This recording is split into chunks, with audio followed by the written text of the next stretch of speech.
पहले तो मैं कहना चाहता हूँ राजीव जी कि आप आज हमारे यहाँ आए, आपका स्वागत है मेरठ में। और आपने मुझे आके पता सीधा चला कि आप लोगों ने जी विरोध दर्ज कर रहे हैं जगह जगह। मैंने अखबारों में पढ़ा, तभी मैं खोजते हुए आया। एक गांव भी अभी वहां भी जाऊंगा।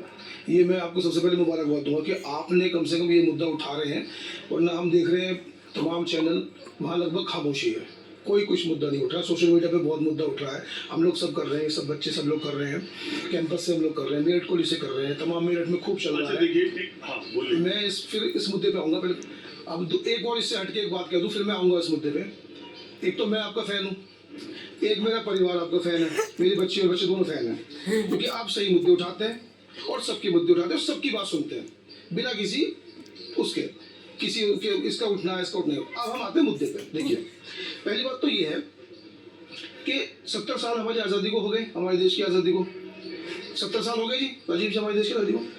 और लगभग हर इधर ही आइए, उधर कहाँ बात कर रहे हैं, इधर ही आइए।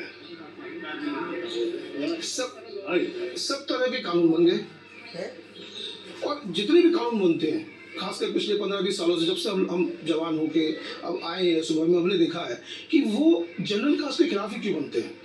ये हमारा प्रश्न है सभी सरकारों से।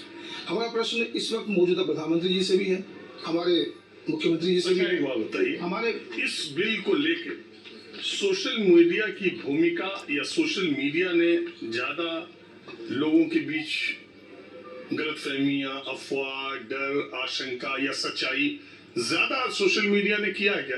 नहीं, मैं आपको बताता हूँ। देखिए, सोशल मीडिया नहीं है, ये एक सच्चाई है। आप देखिए, SC/ST एक्ट होता है रिजर्वेशन का जो है, और उसका इतनी बड़ी मार, नोएडा में आपने देखा होगा, एक वो फौजी थे, उनके खिलाफ बहुत बड़ा मामला हो गया था, वो फर्जी केस निकला। और ऐसे बहुत सारे मामले हमारे पश्चिम उत्तर प्रदेश में हैं। ललितपुर से 20 साल की सजा काट के उसके, और वो बिल्कुल मतलब उन्होंने कुछ नहीं किया था, ऐसे बहुत मामले हैं। और ऐसे मामले यहाँ नहीं आएंगे, इस बात की सरकार क्या गारंटी दे रही है। अच्छा, मैं इससे बड़ी बात कहता हूँ, मैं कहता हूँ 70 साल से कानून बन रहे हैं।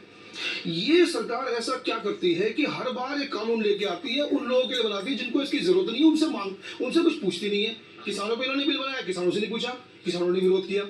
अब ये बिल लेके आए, क्या इनकी मजबूरी थी कि इन्होंने जनरल कास्ट के प्रोफेसर्स को या जनरल कास्ट के स्टूडेंट्स को, जिनकी जरूरत है, जिनके लिए आप कर रहे हो, जिनके खिलाफ आप इसका इस्तेमाल करोगे, आपने उनसे क्यों नहीं राय मशवरा किया? आपने डिबेट क्यों नहीं करा? हमारा संविधान बना था तो इतने बड़े बड़े लोगों ने बनाया था, गांधी जी थे, नेहरू जी थे, अम्बेडकर जी थे, राजेंद्र प्रसाद जी थे।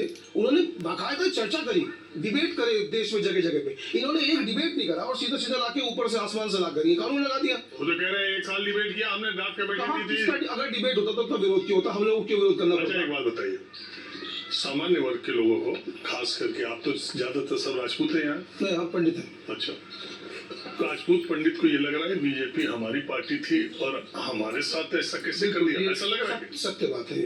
हम सब लोगों ने, जितने भी लोग हैं, हम लोगों ने बहुत वोट करा। हालांकि पर्सनली हम लोग ये है, लेकिन हम लोगों ने इनको लेके आए सरकार में। पहले कांग्रेस को वोट करते थे, फिर बीजेपी को वोट किया, और बहुत लंबे समय से हम लोग कर रहे हैं। आज भी हम लोग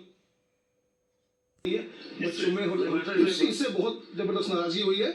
दूसरी बात, मैं एक बात और बोल रहा हूँ, इसके अलावा क्या है कि देखिए, जब इन्होंने पूछा ही नहीं हमसे और हमारे ऊपर ये थोप रहे हैं, इसमें क्या है? मैं ये सवाल पूछ रहा हूँ कि क्यों राजपूत, क्यों ब्राह्मण, क्यों सामान्य वर्ग के लोग ये सोच रहे हैं कि हर ओबीसी, SC/ST का जो आदमी है वो जातीय भेदभाव की शिकायत सामान्य से ही करेगा?